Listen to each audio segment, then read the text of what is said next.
for most of us, it has been a dream for decades, if not an entire life, to do this thing, to go write novels. And to see people accomplish that and then help them really take a pause to enjoy it. Yeah, it's just so fulfilling to do that work.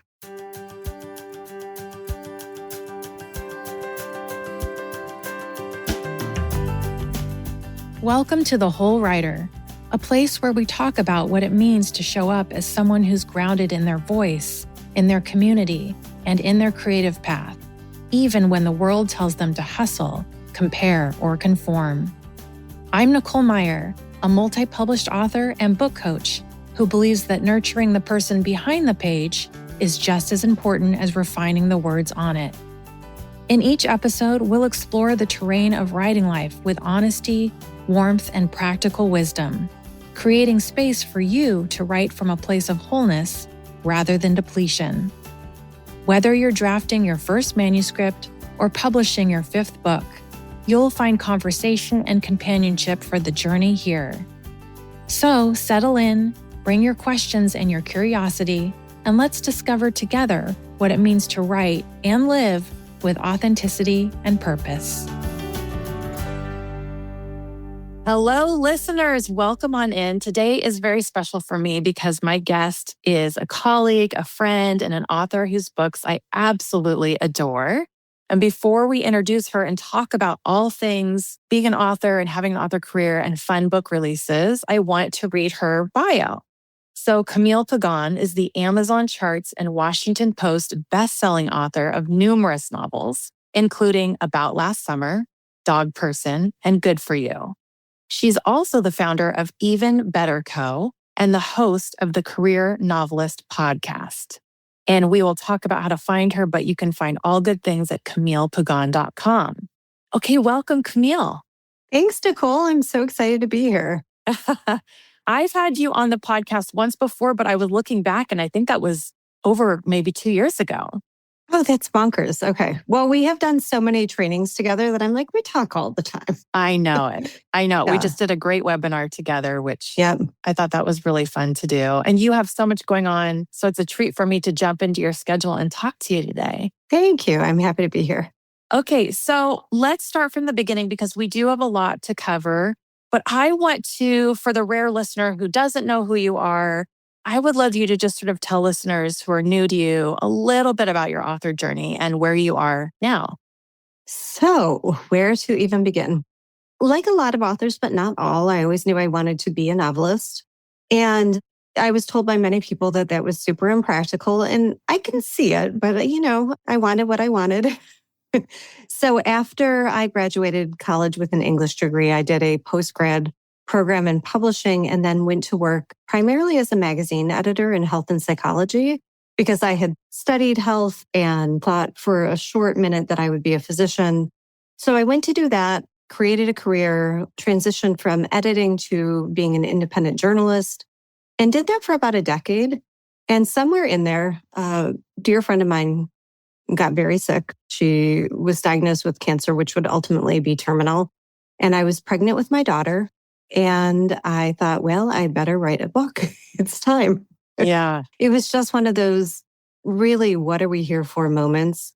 It lit a fire under me. And I wrote right after my daughter was born. I sat down and started writing the book that became my debut, which was The Art of Forgetting. Which I love. Oh, thank you. Yeah. I think we've probably been connected since about that time, like way back when, maybe soon after. So I went through what many people would call an ideal experience. So I was very good at writing queries even then because I was pitching all the time as a journalist. So I sent out 7 queries and had 2 offers in 10 days. That's the dream, Camille. It's the dream. Then my agent was like, we're just going to fix a few things. We're going to take this out. We're going to sell it. She sold it at an auction for 6 figures with multiple foreign rights. And then, Nicole, you know the story. The book just basically flopped. It really did not sell well. And I did not see it coming. It's not that I thought I'd be, J.K. Rowling or something, but I really thought, well, this will launch me into a book a year career. And instead it was 3 years of writing one book after another that didn't work, which is what most people's early experiences. I just had the good fortune of having a book that worked, but I was writing for other people.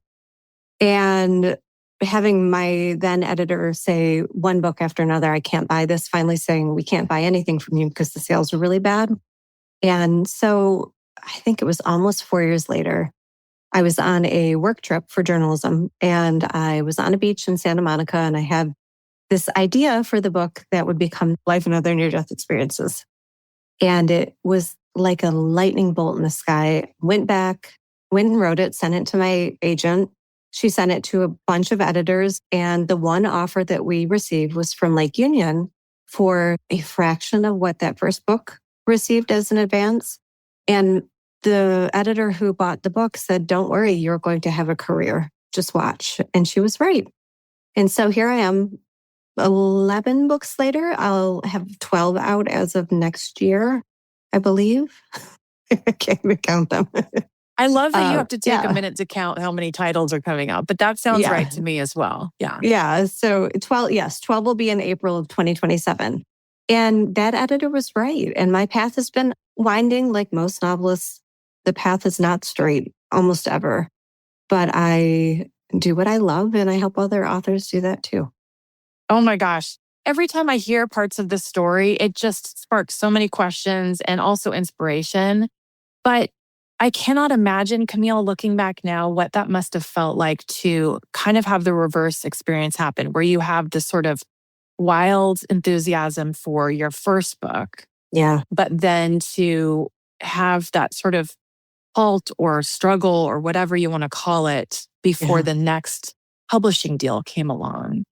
And one of the questions I wanted to ask you is, before the person at Lake Union, I'm imagining it was the director, probably said to you, you'll have a career, don't worry. Was there something within you that knew this is something sustainable? I can become a novelist. Is there some shift you remember or epiphany? So Life and Other Near-Death Experiences was the book that really showed me who I was as a novelist, because I was so delighted writing it that I didn't care if it would sell. I mean, I cared because I pay my family's bills and I wanted to reach a readership, but it was like the book that you would write anyway. So that was piece one. But piece two was not actually that book. It was one or two later, because that book sold hundreds of thousands of copies. It did well in a way that I just could not have seen coming. And then the next two did really well, but not to the same level. And I still realized that if I could keep putting out novels, I could create this body of work, which is really what I teach as an author coach, that each book sells the backlist. And so it was like, oh, the formula had been revealed to me. And there is no true formula, but the body of work will never fail you if you actually want to make a living as a novelist. So it was probably around 2017 that I was like, oh, I can do this long term. It's not just one blip after another. Right. I have quoted you so many times. You taught me that it's not about the title, it's about the body of work. Yeah. And I remind other writers that all the time, because you were sort of the first person to really talk about that out loud. And it is a mindset shift. This transitions beautifully. We're going to talk more about your books, but also transitions into how you support other authors and writers about their career. It's not about one title. So I'd love for you to talk about how you actually help hundreds of writers get published, build their author businesses, and all the things in between, maybe mistakes and wins that people have. Can you share a little bit about that? Well, all of those difficult things that I shared with you earlier are moments that I am so grateful for now because I teach from them. I think that if I had had this beautiful, glossy yellow brick road that I skipped down the entire way, people would be like, you have nothing to teach me. You just like won the lottery. And I didn't. It's a hard-won experience. Not every book works. You can look at my list on Amazon or Barnes & Noble and see that they haven't all sold the same way. And yet here I am, book after book. So I had an experience 2018 or 2019, where my then publisher had said to me, we will buy whatever you want to write. And they were just really happy with how things were going for me. At the time, I was their most comped author, not the best selling, Interesting. But the number of submissions that came in that said, this is like Camille's book, was just through the roof. And so I sent them this book that was a little bit different. It had a magical realism element. And I'm, again, grateful it didn't sell. It would not have worked. But they said, yeah, any book but this one. Right. Which probably gave you great pause. It really did. And I felt very, I guess, triggered, really. Like I felt kind of like that early experience. But this time I was like, I know more. I know I can keep going. I know I'm going to keep going. I tell a lot of my clients, like, tell yourself you're going to quit and see what happens, because it's really a litmus test. You have a day, maybe 2 days, maybe there's chocolate and tears involved, and then you pick yourself up and you go right back to the computer. So that was that for me. And I hired a business coach because I couldn't find an author coach. They may have existed, but I couldn't find someone. I don't think they existed, truly. Yeah, I wouldn't be surprised. I was like, let's find the closest possible thing. So I hired this coach and I thought I was coming for strategy, and I did get strategy, but so much of it was mindset and tapping back into a lot of what was already there, but that I had been pushing down, thinking that optimism was going to get me nowhere, that I needed to really brace for impact, which is what I think we hear. If you spend any time, not so much on Substack, I find that to be a very positive place, but everywhere else, it's like, don't get your hopes up, really don't get excited. And this business coach was like, yeah, get your hopes up. Let's pivot, but get your hopes up. So that led me to become a coach in 2020. I did a certification and then I did another certification. But really, the best thing that that school, which no longer exists, did for me was they said, just go coach. We're going to teach you some things, a lot of which I knew already just from having interviewed so many psychologists. Oh, interesting. Yeah, I had interviewed a lot of the people who, not all of them, some of them were already dead by this point, but people who really put in the framework for cognitive therapy, CBT. And so I knew a lot of the questions. And that's the great thing about being a coach. You're not diagnosing anything. You're just asking good questions. So I just started coaching my face off. One client became 2, became 4, became groups, became masterminds. And every business coach after that I worked with said, you know, you could really do something else. And I kept thinking, I could do something else, but I love these conversations so much.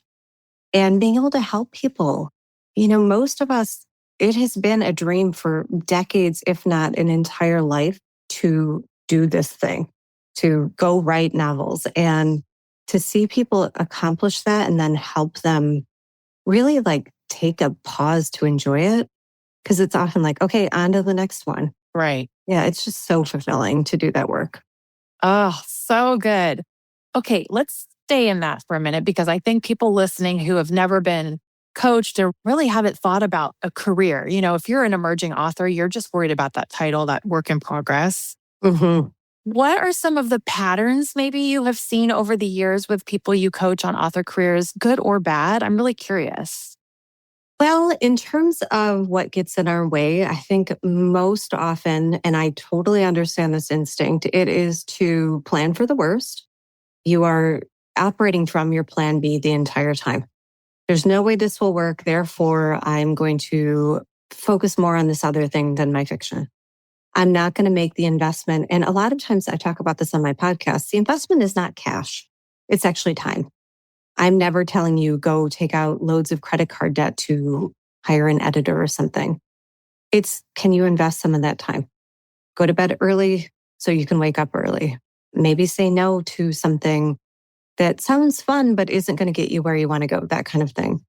So they're operating from their plan B. And the thing about that we know is that you think, oh, this is better, this is safer, but you're showing up in all kinds of ways that enforce that you won't get there, and then you don't get there. So I work with a lot of clients on that. That makes sense. I see people say, oh, I'm writing this book and I know I'll probably self-publish, but I just want to see if like maybe a few agents are curious. And it's like, you're already sabotaging yourself. So I know what you're talking about. Yeah. Why are you like hitting the escape lever Yeah. when you haven't even gone through the process? Yes. So yeah. And then success patterns are some of what I've already shared with you in terms of not focusing so much on any one project in terms of this has to work. Obviously, put your all into the book. I try to do that with every book I write, knowing that some of them don't work out. I have, I think, 5 drawer drafts at this point. And as you and I were chatting before we hit record, I just did a major revise on a book that did not work. The first iteration just wasn't where it needed to be. So yes, put your all into the book, but then understand that if it doesn't work out, that's not some giant flag saying like, give up now. It's the process. I hear so often, I don't want to waste time. I don't want to waste my energy. And you and I know no work is wasted. You cannot go through this without becoming a better writer if you actually harness the experience to do that. I so agree. And I really hope people are listening to that because it took me a long time to learn that.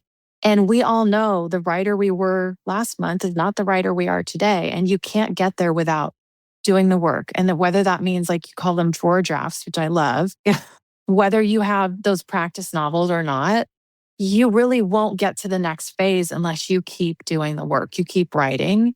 And it isn't your only shot. I do love that because we, especially women, hear that, oh, I'm aging. I should have done this 20 years ago. And I think your peak season can be whatever you want it to be. And I know you believe that too. Yeah.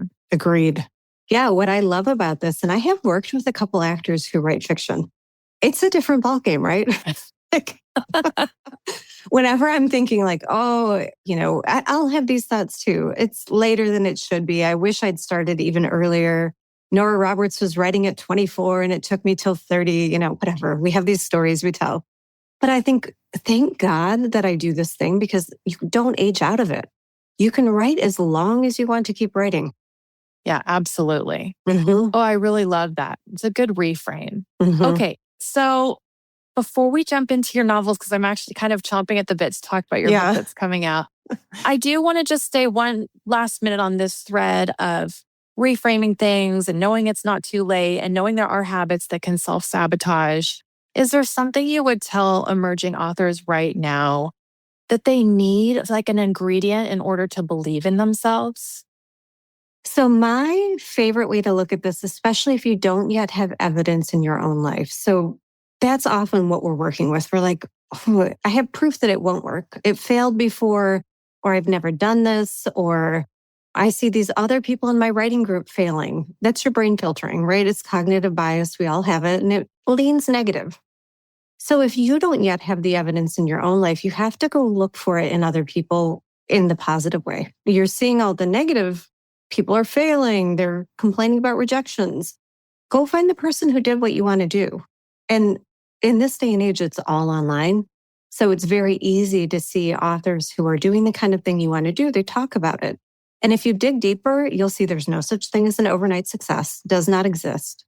And oh, that person also went through the struggle that I went through, but they're succeeding now. So you're building belief kind of by borrowing it from other people. Great idea. Building belief by borrowing it from other people. Yeah.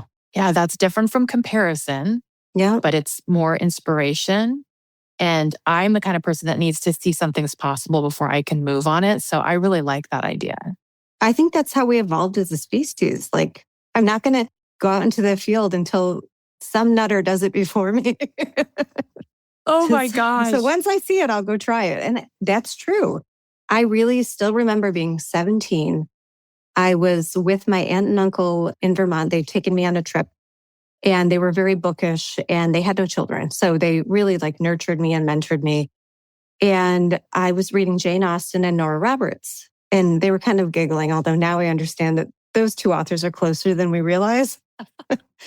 But I remember realizing for the first time that Nora Roberts was a novelist. This was her career. And I said, I want to do that. And they were like, well, you can. And they were the first people to say to me, sure, that's available to you. And I needed to see it in someone else to really realize that it was a career path. So I now see myself as someone who can say, this is viable. I'm over here doing it. And it's important to me to continue to do that work and sometimes fail publicly, hopefully succeed too, but show my clients I'm out there with you doing this thing. Yeah. And that's one of the special things about you and hopefully what people say about me and others who are both authors and coaches is that we've walked the walk We're not just making it up and just reading about it. We're doing it.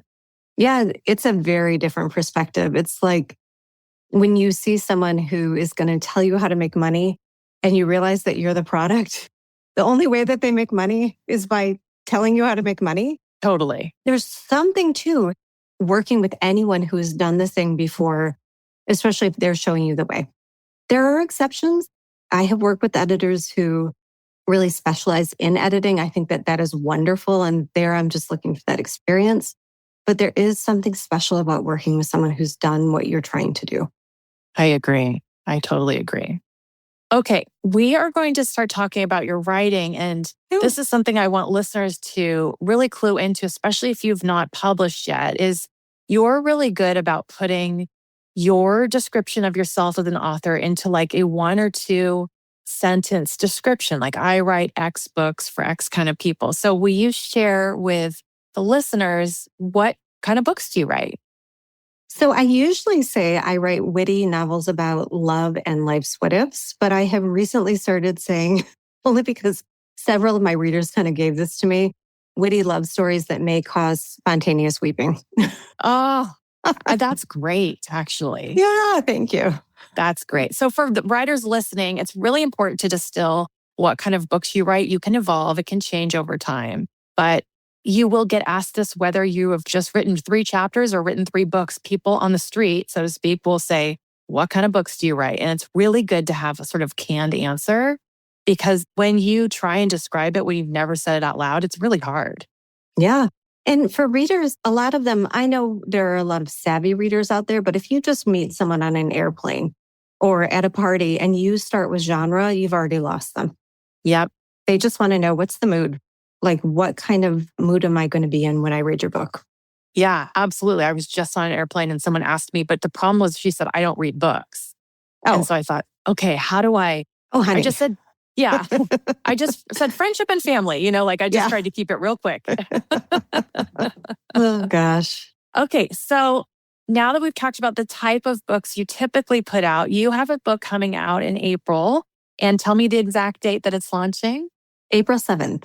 April 7th, and it's called Dog Person, and I'm very excited about it. Can you share a little bit about this book? Yeah, so Dog Person is narrated by an aging dog named Harold, who has been tasked with something that he feels is impossible, and that is helping his former owner, who is deceased, her partner, Miguel, find love again.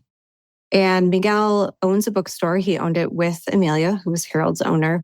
And he's not doing a very good job keeping it up. And he thinks that this is his sole focus in life, is to get this bookstore going again. And Harold shows him that it is not. His real focus is to find love again, which is what Amelia tasked him with doing. So he has to do that before it's too late. You're hitting all of the sweet spots that readers like me love. You're talking about dogs. I'm a dog lover. You're talking about bookstores. You're talking about love, romance. It's my Venn diagram of all Camille's favorite things. What inspired this? I know you have a pet. I do. I have a dog who made me a dog person, and that came from books. My grandmother, who was a major reader and a huge influence in my life, gave me The Art of Racing in the Rain. And she always said, keep them, pass it on. She said, I want this one back. I still remember that.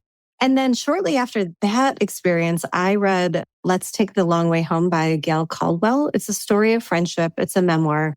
And in it, she talks about adopting a dog, and her best friend also adopted a dog. And I thought, it's time for me to get a dog. So, gosh, this was 13 years ago.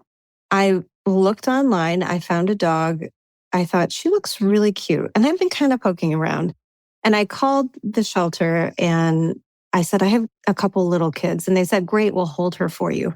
This dog needs to go to a home with a couple little kids. So I brought home my beloved dog, Dixie. That was the name she came with.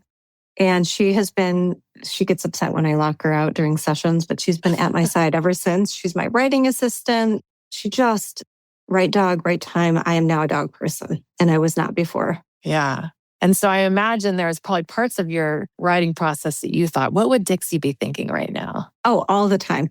She's always giving me these judgmental looks with her snaggle teeth sticking out. So I really wanted to do something that hit those notes that I really love as a reader, which I think is in general a good idea as a writer. You want to think about, what do I want to read? And then I just went and wrote it. Absolutely. And now that we're hitting book 11, book 12, is there something different about your creative process that maybe you didn't have 10 years ago? Is there something about yourself you can observe now? Well, as you know, Nicole, I do not always hit it out of the park. The reason why I just did this massive rewrite was because the early drafts didn't work. And what I know now, and I am often baffled when I hear writers say, I don't know how to write a book. I don't have that feeling ever. I know the book may need a lot of work and I may not know right away what it needs, which is why we have editors. I will never publish a book without an editor. I don't understand that decision in people. Right, right. I know the difference between 4 and a 7 or an 8 out of 10 is an editor. So they're not always going to work, but I have the strong belief now that I know how to tell a story. And if I stick with it, I can figure this out. And that feels very different to me than early on. I knew I wanted to do it over and over, but early in your career, there's this feeling of like, crap, can I pull this off? And now I'm like, of course I can. It might be unpleasant at times. I might need more help on certain books than other books, but yes, I will pull this off. Yeah, that's really good. I love that. And it's just fun to look back and see how you've evolved and just your process is, I know from just anecdotally, your process is pretty quick and open at the same time. Yep. You're a quick writer and reviser, but you're also very open to what could be different. So that, Always. yeah, that I think is something we could all adopt, is be open. It's really hard to receive feedback and make changes and grow your body of work if you're not open. That might be one of the things that separates successful writers from unsuccessful writers. And I know as a journalist, I didn't care. I would say, edit the crap out of this. Go for it. It's not a product of my soul. It's something that I took the facts, put them in a lovely order, cleaned it up, made sure that it was readable, and then sent it off. Fiction is a product of your soul. And so I understand how we want to hold on to it. But in order to get it to the point where readers can deeply connect with it, you need someone else's perspective. And of course, you have to trust them. But I can't do that alone. And the willingness to at least consider everything, I think that's what it takes. It's just, there's no shortcut around that. I agree. Yeah. What a great note to end on. I think that really lets us into your process, but also gives people permission for their own process, maybe a way to reframe it or shift things up if it doesn't feel like it's working. And I know that there are people listening who would love to work with you, speaking of working. So can you share how people can find you, connect with you, what you have as offers as a career author coach? Yeah. So just in case anyone's not clear, I don't do what Nicole does. I will get those emails. I promptly send the writer to Nicole. And vice versa. Yeah. I don't book coach. I am really good at editing queries and thinking through how to position yourself in the marketplace. So finding comps and things like that. But the primary work I do is within my membership, which is a quarterly membership. And we have in between 40 to 60 writers at any given time. We come together. There's a monthly lesson, 2 coaching sessions where you can ask anything that you want about your career. So that could be anything from how do I come up with a title to I'm not getting support at home. How do I deal with that? And so that's the kind of stuff I coach on. And then I have a mastermind for published authors that is wonderful. And that's usually 10 to 12 people per round. And that's longer term. And then my one-on-one work is a lot of what I talked about in terms of both the keep going, support, strategy, and all of that, and a lot of marketing, positioning, that sort of thing. Yeah. And one thing I know about you too is kind of your strong point, in addition to all of that, is that you do bring all your prior knowledge from the brain science and what's happening cognitively for people. And so I feel like you really give this beautiful balance of let's look at what's happening internally, but let's also look at the science or the habits of creative people. Yeah, I love research. Yeah. It's a problem. But it's so helpful. It's so helpful because then it's not me just saying, oh, go do what I did. Because a lot of what I have done won't work for someone else. At the big picture, the willingness to pivot and consider yeah, those things are going to serve you at every level. But how I structure, how my habits are dialed in any given moment, it's not necessarily going to be right for another writer. And you do see a lot of prescriptive, my way or the highway, and it just doesn't work. And people are like, why didn't that work for me? Because that's really not what research supports. It's figuring out what's right for you. And then what do we know about how to make that stick? So that's what I look at. Yeah, so good. Okay, so for someone who says, this sounds like right up my alley, I would love to join one of your programs, how can they find you? Everything is at evenbetter.co. So that's .co. There's no M on the end. Okay. And you have a Substack? Oh, I do have a Substack, and that's linked right on the front page of that same site. Great. And then your book is coming out, Dog Person's coming out April 7th. You can get it wherever books are sold. And you're going on a little bit of a book tour too, correct? Yeah, a little mini tour. So I'll be in the Midwest and on the East Coast. Okay. Congratulations on everything. Thank you. I'm Thanks, thrilled for Nicole. you. Yeah. And I'm thrilled that we had this conversation. Always. It's so good to talk to you. Same. Okay, listeners, thanks for hanging out with us today. I hope you got some good bits of inspiration, and I really encourage you to follow Camille, and I'll see you next time on The Whole Writer.